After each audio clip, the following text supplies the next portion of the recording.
Hello friends, welcome to IT index. आज के video में हम लोग लेयर 3 स्विचिंग मेथड के बारे में देखेंगे।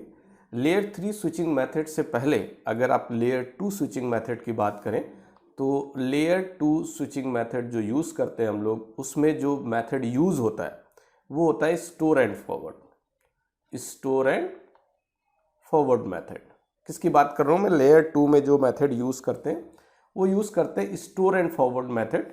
बट आज हम लोग जो टॉपिक मेन डिस्कस करने वाले हैं वो सिस्को एक्सप्रेस फॉरवर्डिंग के बारे में बात करने वाले हैं।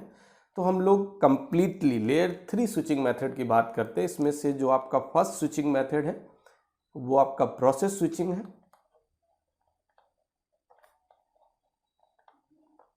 Process switching method. Second method के बारे में डिस्कस करेंगे फास्ट स्विचिंग मेथड, राइट। और आफ्टर दैट जो हम लास्ट में बात करेंगे वो सेफ के बारे में बात करेंगे, सिस्को एक्सप्रेस फॉरवर्डिंग के बारे में बात करेंगे, राइट। तो स्टार्टिंग में बेसिकली जब राउटर को इंट्रोड्यूस किया गया, एट दैट टाइम जो स्विचिंग मेथड यूज हो रहा था वो मेथड यूज हो रहा था प्रोसेस स्विचिंग। उसके बाद प्रोसेस स्विचिंग के अंदर कुछ डिसएडवांटेज निकल के आए। आप ऐसा बोल सकते हैं कि सीपीयू यूटिलाइजेशन काफ़ी बढ़ गया। ठीक, इसका जो मेथड है उससे सीपीयू यूटिलाइजेशन इंक्रीज हो रहा था। तो इस वजह से प्रोसेस स्विचिंग के बाद जो कॉन्सेप्ट आया वो आया फास्ट स्विचिंग का। फास्ट स्विचिंग का जो कॉन्सेप्ट था, इसमें प्रोसेस स्विचिंग के कंपेयर में काफ़ी चीज़ें इम्प्रूव की गई।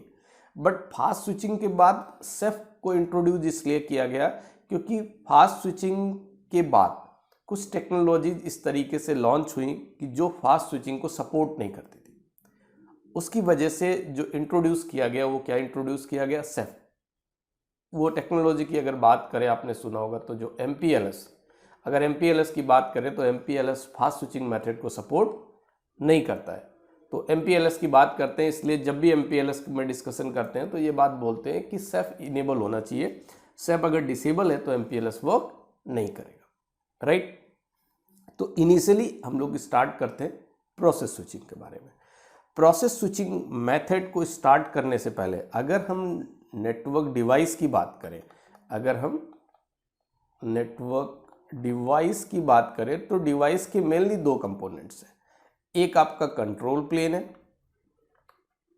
राइट, और दूसरा कंपोनेंट है डेटा प्लेन। तो कंट्रोल प्लेन और डेटा प्लेन डिवाइस पे, इन दोनों के बारे में बात करेंगे कि किस तरीके से कंट्रोल प्लेन वर्क करता है और डेटा प्लेन का क्या रोल है। किसी भी डिवाइस पे अगर कोई डेटा ट्रैफिक रिसीव होता है तो इन दोनों कंपोनेंट्स का यूज क्या है। तो स्टार्टिंग से हम बात करेंगे, प्रोसेस स्विचिंग से बात करेंगे। स्टार्टिंग से हम फर्स्ट नंबर पे प्रोसेस स्विचिंग से स्टार्ट करेंगे, राइट। प्रोसेस स्विचिंग मेथड से बात करें। प्रोसेस स्विचिंग मेथड का मतलब, मैं एक डिवाइस बना रहा हूँ, उस डिवाइस के दो कंपोनेंट्स हैं। मैंने अभी आपको बताया कि डिवाइस जब डेटा रिसीव करेगा तो उसके दो कंपोनेंट्स हैं, एक कंट्रोल प्लेन है और एक data plane, right. Control plane और डेटा प्लेन की अगर बात करें तो जब भी डिवाइस पे डेटा ट्रैफिक रिसीव होगा, मान के चलते हैं डिवाइस पे आप डेटा ट्रैफिक का कोई इथरनेट पोर्ट FA0/0 और इसका जो एक्सिट इंटरफेस है वो FA0/1, राइट। इस तरीके से जब भी डेटा ट्रैफिक रिसीव होगा तो रिसीव होने के टाइम पे रिसीव जो होगा वो डेटा प्लेन में रिसीव होगा एंड फॉरवर्ड भी डेटा प्लेन के थ्रू होगा। इट मीन्स जो कंपोनेंट यूज हो रहा है at the time of traffic receiving, वो कंपोनेंट यूज हो रहा है डेटा प्लेन, एंड ट्रैफिक को फॉरवर्ड करने के टाइम पे जो कंपोनेंट यूज हो रहा है वो भी डेटा प्लेन यूज हो रहा है, राइट। मीन्स रिसीव करने से रिलेटेड फॉरवर्ड करने तक का जो रिस्पॉन्सिबिलिटी है वो डेटा प्लेन कंपोनेंट पे है डिवाइस के अंदर, राइट। तो फिर कंट्रोल प्लेन का क्या रोल है? देखिए, बेसिकली कंट्रोल प्लेन के अंदर आपके एक टेबल मिलेगी, राउटिंग इंफॉर्मेशन बेस्ड रिप की इंफॉर्मेशन होती है। रिप की इंफॉर्मेशन का मतलब ये हो गया कि जस्ट रिप को आप राउटिंग टेबल बोलिए कि जिधर राउटिंग टेबल की इंफॉर्मेशन प्रेजेंट होती है, ओके। कंट्रोल प्लेन का अगर रोल है तो उसको हम लोग इससे समझेंगे कि सीपीयू, मेन सीपीयू यूटिलाइजेशन, मैं ऐसा बोलूँगा इसको कि मेन सीपीयू यूटिलाइजेशन जो है वो यूज़ होता है कंट्रोल प्लेन के अंदर। क्योंकि कंट्रोल प्लेन के अंदर जो भी प्रोटोकॉल्स है, वो प्रोटोकॉल्स जो भी प्रोसेस परफॉर्म करते हैं, वो सारी की सारा जो रोल है प्रोटोकॉल से रिलेटेड और राउटिंग टेबल से रिलेटेड, ये सारा रोल आपका कंट्रोल प्लेन पे डिपेंड होता है, राइट।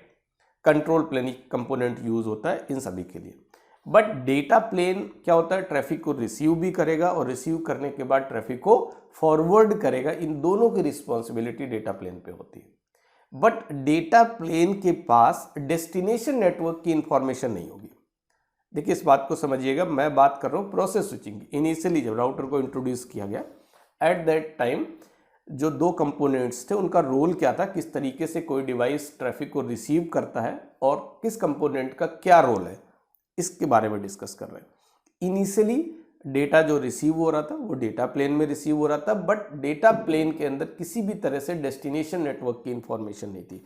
सपोज डेस्टिनेशन नेटवर्क आपका 2.2.2 है, राइट, और जो सोर्स है आपका वो 1.1.1 है और डेस्टिनेशन क्या हो गया 2.2.2.2, राइट। इस कंडीशन में अगर डेटा रिसीव होगा डेटा प्लेन के अंदर, तो डेटा प्लेन के पास 2.2 की कोई इंफॉर्मेशन नहीं है, तो उसके लिए डेटा प्लेन को ये जो रिक्वेस्ट है ये फॉरवर्ड करनी होगी towards control plane. Control plane में routing information base means RIB की इंफॉर्मेशन होगी, राउटिंग टेबल की इंफॉर्मेशन होगी, और इधर डेस्टिनेशन नेटवर्क की इंफॉर्मेशन चेक होगी कि 2.2.2 से रिलेटेड नेटवर्क की information routing information base table में प्रेजेंट है या नहीं। अगर प्रेजेंट है तो उसकी दो कंडीशन है, होगा प्रेजेंट या नहीं होगा। अगर प्रेजेंट है तो क्या होगा, बेसिकली ये इसको वापस रिवर्ट कर देगा with destination IP address, with destination IP address. इसके बाद में कुछ इंफॉर्मेशन कुछ आईपी पैकेट्स में चेंजेस करके उसको आगे फॉरवर्ड करेगा टुवर्ड्स डेटा प्लेन, और डेटा प्लेन के पास रिस्पॉन्सिबिलिटी है कि डेटा प्लेन डेटा को फॉरवर्ड भी करेगा, डेटा प्लेन डेटा को फॉरवर्ड भी करेगा। तो इसका जो भी एग्जिट इंटरफेस होगा उस एग्जिट इंटरफेस से डेटा ट्रैफिक फॉरवर्ड हो जाएगा। बट इसका काफ़ी बड़ा डिसएडवांटेज है। डिसएडवांटेज ये है कि control plane already CPU utilization, CPU का जो मेन पार्ट है यूटिलाइजेशन का, वो कंट्रोल प्लेन के थ्रू होता है, और जो भी ट्रैफिक हम फॉरवर्ड कर रहे हैं उस ट्रैफिक में अगर देखा जाए तो रोल कंट्रोल प्लेन का भी पूरा है, क्योंकि ट्रैफिक को फॉरवर्ड कहाँ किया जा रहा है, आईपी पैकेट को कंट्रोल प्लेन के अंदर। आफ्टर दैट डेस्टिनेशन नेटवर्क की इंफॉर्मेशन को चेक करने के बाद डेटा प्लेन के पास आता है, और डेटा प्लेन जो भी एग्जिट इंटरफेस है उस एग्जिट इंटरफेस से ट्रैफिक डेस्टिनेशन नेटवर्क के लिए फॉरवर्ड कर देगा। तो इस कंडीशन में जो इसका सीपीयू यूटिलाइजेशन है वो बहुत ज़्यादा इंक्रीज हो रहा था। तो इस मेथड को आप ये मानिए कि यूज़ नहीं किया गया कुछ टाइम पीरियड के बाद। इस मेथड के बाद जो दूसरा मेथड इंट्रोड्यूस हुआ वो मेथड है फास्ट स्विचिंग। दूसरा मेथड जो इंट्रोड्यूस हुआ जिसमें कुछ जो प्रोसेस स्विचिंग से रिलेटेड थी चीज़ें, डिसएडवांटेज थे, उनको एज ए एडवांटेज में कन्वर्ट किया गया। जैसे मैं सेकेंड नंबर की बात करूं, fast switching, fast switching method की बात करूं, राइट। फास्ट स्विचिंग मेथड के अंदर इसके कंपेयर में क्या चेंजेस है, यहां पे देखिए, route processor and switch engine, switch engine की बात हो रही, राइट।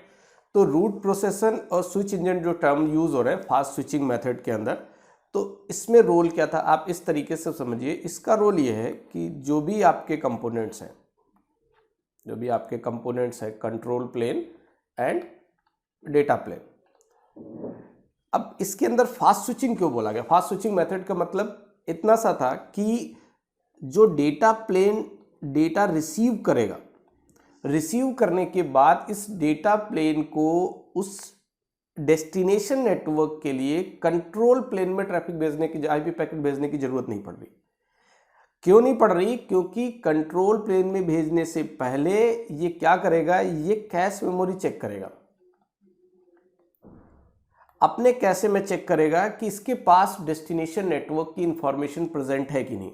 अगर कैशे के अंदर डेस्टिनेशन नेटवर्क की इंफॉर्मेशन प्रेजेंट है तो ये कंट्रोल प्लेन की तरफ ट्रैफिक को फॉरवर्ड नहीं करेगा, कंट्रोल प्लेन की तरफ डेस्टिनेशन नेटवर्क इंफॉर्मेशन चेक करने के लिए फॉरवर्ड करने की जरूरत नहीं पड़ेगी।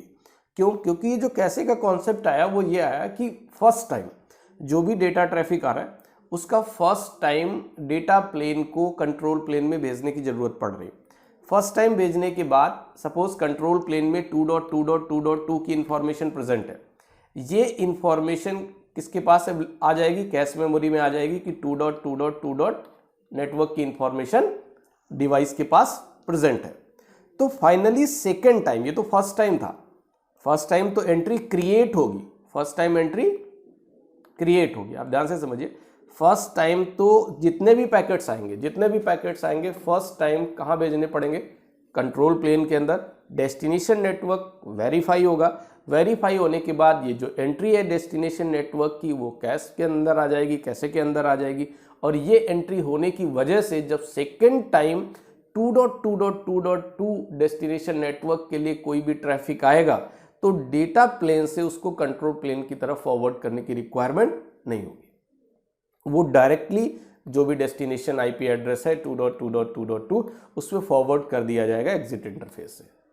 तो ये फास्ट स्विचिंग मेथड हो गया। लेकिन इसमें एक ये था, समझना ये है कि अगर किसी भी तरह का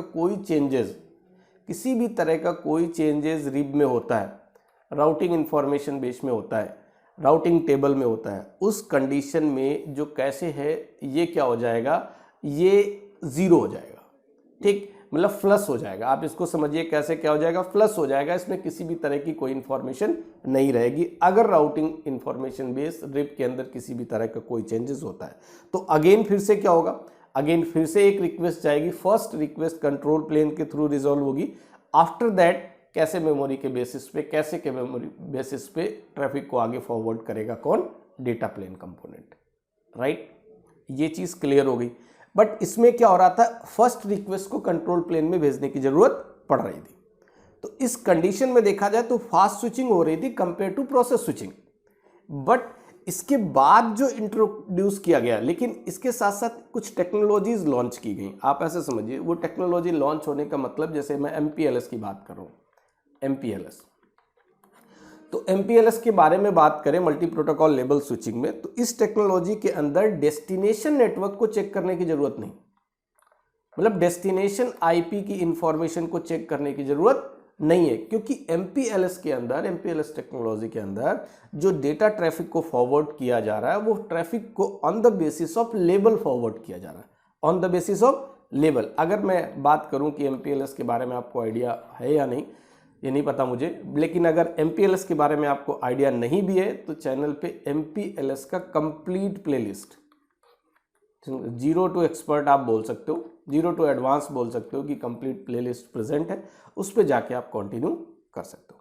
तो बेसिकली MPLS टेक्नोलॉजी के बारे में अब छोटा सा पॉइंट डिस्कस करेंगे कि MPLS टेक्नोलॉजी के अंदर डेस्टिनेशन नेटवर्क चेक करने की जरूरत नहीं है। तो अगर देखा जाए डेस्टिनेशन नेटवर्क नहीं चेक करना है तो डायरेक्टली डेटा प्लेन के थ्रू ट्रैफिक फॉरवर्ड हो सकता है। बट जो MPLS टेक्नोलॉजी इंट्रोड्यूस हुआ ये फास्ट स्विचिंग को सपोर्ट नहीं करता है MPLS, तो उसके लिए क्या करना पड़ा, जो MPLS के लिए मस्ट है कि आपका जो सेफ है, सिस्को एक्सप्रेस फॉरवर्डिंग, ये इनेबल होना चाहिए डिवाइस में। अगर डिवाइस पे सेफ इनेबल है तभी MPLS वर्क करेगा, राइट। तो अब हम लोग डिटेल से डिस्कस करते हैं कि सेफ किस तरीके से काम करता है, Cisco express forwarding switching method किस तरीके से काम करता है, जो करेंटली डिवाइसेस में बाय डिफॉल्ट इनेबल होता है, बाय डिफॉल्ट इनेबल होता है। तो इसको स्टार्ट करते हैं डिटेल से, सेफ के बारे में बात करते हैं, सिस्को एक्सप्रेस फॉरवर्डिंग के बारे में बात करते हैं।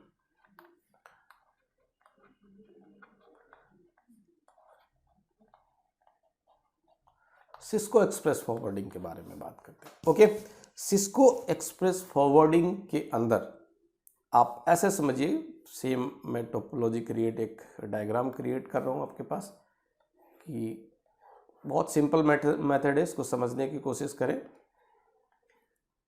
ये आपका हो गया कंट्रोल प्लेन, या आपका हो गया डेटा प्लेन, ठीक। और उसके बाद इसके पास जो भी डेटा ट्रैफिक जब ये रिसीव करेगा, तो रिसीव करने के बाद कंट्रोल प्लेन के अंदर राउटिंग इंफॉर्मेशन बेस, रिप की इंफॉर्मेशन होती है। देखिए, अगर मैं सिस्को एक्सप्रेस फॉरवर्डिंग की बात करूं तो कंट्रोल प्लेन के अंदर रिप की इंफॉर्मेशन है। इस फॉरवर्डिंग में अगर मैं टेबल की बात करूं तो दो तरीके की टेबल हो गई, एक आपका हो गया फिब, फॉरवर्डिंग इंफॉर्मेशन बेस, और एक हो गया adjacency table, adjacency table, right. एक फिब हो गई और एक एडजेसेंसी टेबल हो गई। अभी हम बात करते हैं किसके बारे में, फिब के बारे में। फिब का क्या रोल है? बेसिकली जो फिब है, fib is a replica of rib. मतलब आप ऐसे समझिए कि जो इंफॉर्मेशन रिब में प्रेजेंट है कंट्रोल प्लेन के अंदर, वही सेम इंफॉर्मेशन आपको कहाँ मिलेगी, फिब में। बट जो फिब है वो कहाँ पे प्रेजेंट है, डेटा प्लेन के अंदर। तो अब ये सीधा सा कॉन्सेप्ट समझ में आ रहा है कि फिब डेटा प्लेन में प्रेजेंट है, रिब की कंप्लीट डिटेल जो रिब में है वही सेम डिटेल आपकी फिब में मिलेंगी। तो फिर जो भी ट्रैफिक आएगा वो डेटा प्लेन रिसीव कर रहा है और फॉरवर्ड भी डेटा प्लेन कर रहा है। डेटा प्लेन के पास already complete information destination network से रिलेटेड है, तो ये अपने फिब में चेक करेगा और डेटा ट्रैफिक को आगे फॉरवर्ड कर देगा। तो किसी भी तरह से कोई रिक्वेस्ट कंट्रोल प्लेन के लिए फॉरवर्ड करने की जरूरत नहीं है। और मैंने आपको बताया कि फिब एक रेप्लिका है, मतलब रिब की। मिली सेकेंड के अंदर अगर राउटिंग इंफॉर्मेशन बेस इस टिक के टेबल में किसी भी तरह का कोई चेंजेस होता है तो ये मिली सेकेंड के अंदर फिब में अपडेट हो जाएगा, राइट। क्योंकि रेप्लिका है, इधर कोई चेंजेस होगा तो इधर क्विक अपडेट होगा। तो इस कंडीशन में आपको किसी भी तरह का ये डाउट नहीं होना चाहिए कि रिब में अगर कोई चेंजेस होते हैं तो कुछ टाइम लगेगा, उस टाइम में ये प्रोसेस कर देगा डेटा को, ऐसा पॉसिबल नहीं है, ठीक है। तो इस तरीके से बात करें तो सिस्को एक्सप्रेस फॉरवर्डिंग इस पैटर्न पे काम करता है, ठीक है। तो अब आपको फिब का लॉजिक समझ में आया। फिब सिंपल एक कॉपी है रिब की, इन दोनों के बीच में एडजेसेंसी मेंटेन होती है। एडजेसेंसी टेबल के बारे में भी बात करेंगे, एडजेसेंसी टेबल में कि किस टेबल का क्या मतलब है, डिफरेंट डिफरेंट टेबल्स होती। तो अब इसके बाद मैं आपको जो बताने वाला हूँ, देखो सिस्को एक्सप्रेस फॉरवर्डिंग तो सिंपल था, आई थिंक समझ में आ गया होगा क्योंकि डिटेल से। अब मैं आपको मेथड बता रहा हूँ, सेफ के कुछ मोड के बारे में बता रहा हूँ।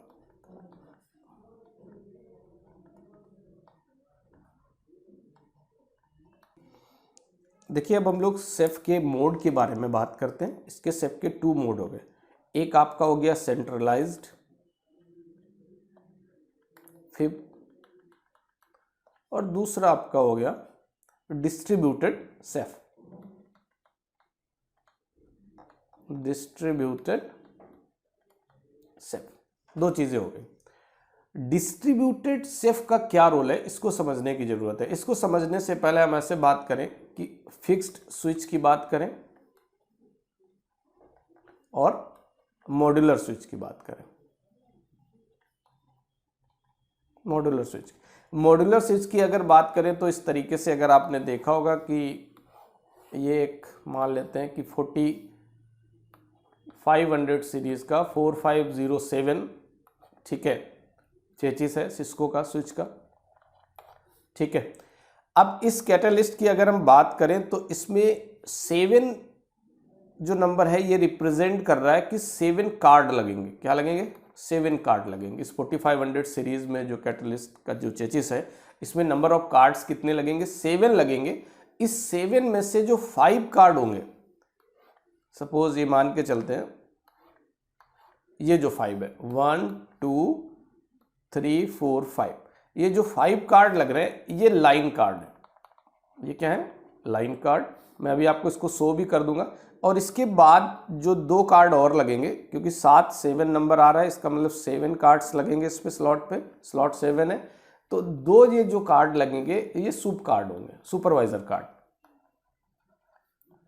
सुप कार्ड होंगे। अब आप इस बात को समझिएगा, मैं आपको बताना चाह रहा हूं कि डिस्ट्रीब्यूटेड सेफ का क्या रोल है। इस चीज को समझने के लिए आपको मैंने जो शो किया है वो 4507 सीरीज का सिस्को का कैटलिस्ट जो चेचिस बॉक्स है वो दिखा रहा हूं मैं आपको, राइट। तो इधर जो total number of line cards हैं वो टोटल 5 लगेंगे और जो सूप कार्ड है वो कितने लगेंगे? 2। तो इसको मैं अगर आपको, वेट अ मिनट, किया है और मैं इसका, ये तो चेचिस है जिसके अंदर डिवाइसेस अटैच नहीं है, एक इमेज और ले लेता हूँ आपके पास, राइट। अब ये देखिए दोनों चेचिस को ध्यान से, मैं इसी के साथ आपको बताने की कोशिश करता हूँ, ऐसा समझिए। मैं इसको ले लेता हूँ।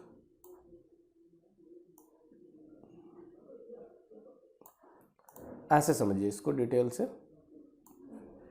कि मैं अगर इस डिवाइस के बारे में बात करूं तो ये जो डिवाइस है ये 47, देखिए ये 4507 है और इस डिवाइस में टोटल 7 कार्ड में आपका फर्स्ट हो गया, second, third, fourth and fifth, ये 5 लाइन कार्ड्स हैं और इसमें ये दोनों सूप कार्ड है, ये दोनों सूप कार्ड, ये दोनों सूप कार्ड। मैं बेसिकली फिर अगेन बोल रहा हूँ किसकी बात कर रहा हूँ, डिस्ट्रीब्यूटेड सेफ के बारे में डिस्कस कर रहा हूँ, किसका रोल क्या है। आप इसको इस तरीके से समझिए, जो मैंने अभी कंट्रोल प्लेन और डेटा प्लेन की बात की, तो आप ये समझिए कि ये जो पार्ट है सुपरवाइजर कार्ड का, ये आपका कंट्रोल प्लेन है, ये आपका कंट्रोल प्लेन है। और जो आपका ये लाइन कार्ड्स लगे हुए हैं 1 2 3 4 5, ये आपका डेटा प्लेन, ये आपका डेटा प्लेन, राइट। तो मैं बात कर रहा हूँ कि ये दोनों क्या है, बेसिकली कंट्रोल प्लेन की बात कर रहे हैं और ये लाइन कार्ड्स हैं जिनकी मैं डेटा प्लेन की बात कर रहा हूँ। मान लेते हैं कि सपोज मैंने किसी भी कोई यूज़र है, जिस यूज़र ने ट्रैफिक फॉरवर्ड किया, ये ट्रैफिक डायरेक्टली मैं मान के चलूँ इस तरीके से लाइन कार्ड पे जो भी ट्रैफिक आएगा रिसीव होगा, और रिसीव होने के बाद जो सेंट्रलाइज फिब है वो कहाँ पे प्रेजेंट होगी, वो सूप कार्ड में प्रेजेंट है। मतलब इधर मान लेते हैं सूप कार्ड में भी आप ये समझिए 2 कार्ड है, 1 और 2 सुपरवाइजर कार्ड है, एक तो एक्टिव होगा और एक स्टैंड बाई में होगा, एक एक्टिव होगा एक स्टैंड बाई में होगा। तो आप इसको ऐसे समझ लीजिए कि जो एक्टिव है उसके पास रिक्वेस्ट जाएगी, राइट, और उसके बाद इसकी रिक्वेस्ट रिजॉल्व होगी। मतलब डेटा प्लेन के अंदर इसको सॉल्यूशन नहीं मिल पा रहा, तो इसके लिए फाइनली जो एक्टिव सूप कार्ड है, ठीक, उस एक्टिव सूप कार्ड के पास, सुपरवाइजर कार्ड के पास रिक्वेस्ट जाएगी, क्योंकि इसके पास सेंट्रलाइज फिब की इंफॉर्मेशन है। अगर मैं सुपरवाइजर कार्ड की बात करूं तो आप ऐसे समझिए कि इधर आपका iOS की इंफॉर्मेशन भी रहती है, ठीक है, ये आपका कंट्रोल प्लेन का पार्ट तो है ही, और जो CPU का रोल भी है वो भी सुपरवाइजर कार्ड जो है सूप कार्ड है उसके साथ है। क्लियर। तो मैं अगेन अपने पॉइंट पे आता हूँ कि इधर से जो भी ट्रैफिक आएगा वो डेटा प्लेन में आया, और डेटा प्लेन में के लिए उसको रिजॉल्व करने के लिए डेस्टिनेशन नेटवर्क के लिए टेबल की इंफॉर्मेशन कहाँ चेक करनी पड़ रही है, सूप कार्ड में। इट मीन्स लाइन कार्ड में किसी भी तरह का कोई फिब की इंफॉर्मेशन प्रेजेंट नहीं है। अगर फिब की इंफॉर्मेशन प्रेजेंट होती, फिब टेबल की इंफॉर्मेशन प्रेजेंट होती, तो इसको ये क्वेरी, ये रिक्वेस्ट सूप कार्ड के लिए फॉरवर्ड नहीं करनी पड़ती। आपको पता है सूप कार्ड कंट्रोल प्लेन का पार्ट है, इसका मतलब CPU यूटिलाइजेशन बढ़ेगा अगर इनके सभी के पास ट्रैफिक आएगा और ये सभी ट्रैफिक फॉरवर्ड करेंगे टूवर्ड्स सूप कार्ड। तो उस कंडीशन में क्या होता है, हमें डिस्ट्रीब्यूटेड सेफ इनेबल करना पड़ता है। अगर डिस्ट्रीब्यूटेड सेफ इनेबल कर दिया तो उसका रोल ये है कि जितने भी ये लाइन कार्ड्स हैं, इन सभी लाइन कार्ड्स के ऊपर फिब की इंफॉर्मेशन प्रेजेंट हो जाएगी, राइट। इन सभी लाइन के कार्ड्स के ऊपर फिब की इंफॉर्मेशन प्रेजेंट होगी, ओके। और सभी लाइन कार्ड पे फिब की इंफॉर्मेशन अगर प्रेजेंट है तो इसका मतलब ये है इसको सूप कार्ड के पास रिक्वेस्ट फॉरवर्ड करने की जरूरत नहीं।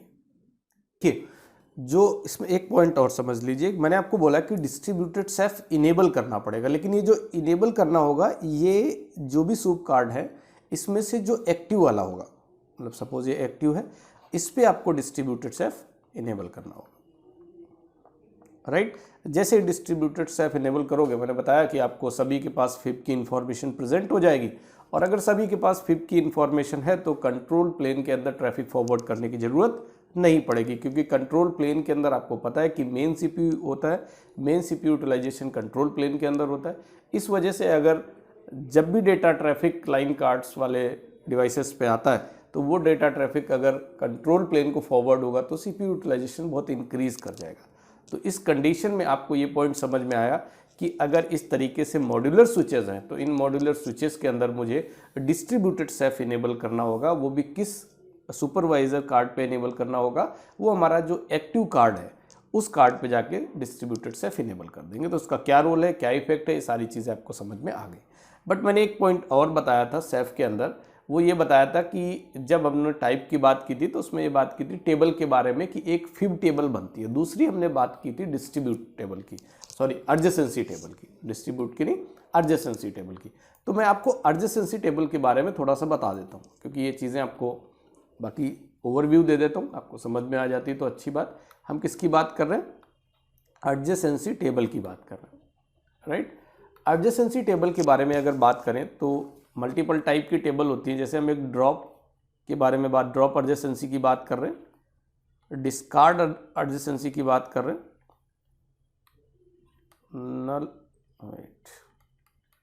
नल एडजेसेंसी हो गया आपका, पुंट हो गया, एंड ग्लीन हो गया, आई थिंक ग्लीन, स्पेलिंग सही लिख रहा हूँ मैं, glean. Drop adjacency, discard adjacency, null adjacency, punt and glean, इन सभी के बारे में अगर हम बात करें तो ड्रॉप एडजेसेंसी का यूज़ किस टाइम होता है?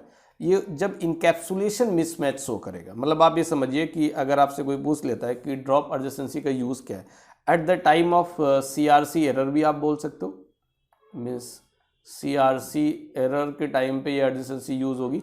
एंड इनकैप्सुलेशन अगर मिसमैच होता है, इनकैप्सुलेशन मिसमैच के केस में, राइट।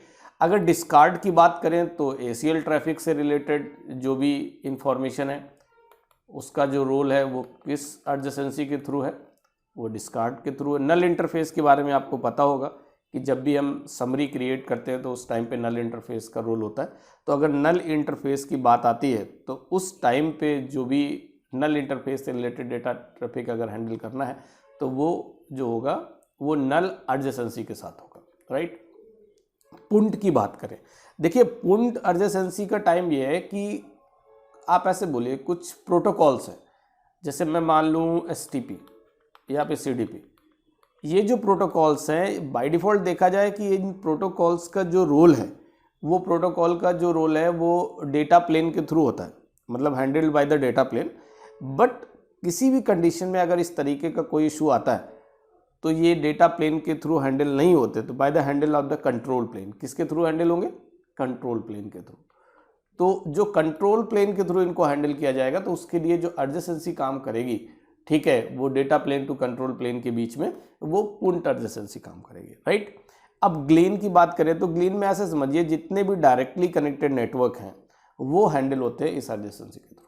मतलब जो भी डायरेक्टली कनेक्टेड नेटवर्क्स हैं उनकी इन्फॉर्मेशन इसके थ्रू हैंडल होगी। तो ये पॉइंट्स मैंने आपको थोड़ा सा बता दिया कि मैंने इससे पहले जो फिब की बारे में बात की थी और एक ये टेबल थे फिब, वो मैंने डिटेल डिस्कस किया था, प्लस एडजेसेंसी टेबल में किसका क्या रोल है उसके बारे में मैंने आपको ओवरव्यू आइडिया दे दिया। बाकी डिटेल आप सर्च कर सकते हो, सिस्को की साइट पे जाके पढ़ सकते हो। ओके, तो इस वीडियो को यहीं पे कंप्लीट करेंगे। आई थिंक मैंने कोशिश की है कि आपको safe Cisco express forwarding, but एक पॉइंट हाँ इसमें मेरे से मिस हो रहा शायद, सेफ के अंदर सेफ सिस्को प्रोप्राइटरी नहीं है, सेफ सिस्को प्रोप्राइटरी नहीं है, ये केवल और केवल नाम से आपको सेफ आ रहा है। एक्चुअली सेफ का जो मेथड है, इस मेथड को जितने भी मल्टी वेंडर डिवाइसेस हैं वो सभी यूज करते हैं, बट सभी का नेम डिफरेंट है, राइट। सभी का नेम डिफरेंट है बट मेथड सेम है जितने भी अदर वेंडर्स हैं। तो इस वजह से इसको ऐसा नहीं बोलेंगे कि सेफ जो है नाम से पता चला सिस्को एक्सप्रेस फॉरवर्डिंग, ऐसा तो नहीं सिस्को प्रोप्राइटरी हो, सिस्को प्रोप्राइटरी नहीं है, राइट। मेथड सभी डिवाइसेस में, अदर डिवाइसेस के अंदर भी वही डेटा प्लेन फिब और रिब का कॉन्सेप्ट आता है, राइट। बट वहाँ पे डिफरेंट नेम हो सकते हैं स्विचिंग मेथड्स के। ओके, इस वीडियो को हम लोग यहीं पे कंप्लीट करेंगे। आई थिंक मैंने ट्राई किया है कि कुछ हद तक चीज़ें आपको अच्छे से समझ में आ जाए। अब हम लोग नेक्स्ट वीडियो में मिलेंगे। Thank you so much and thanks for watching this video.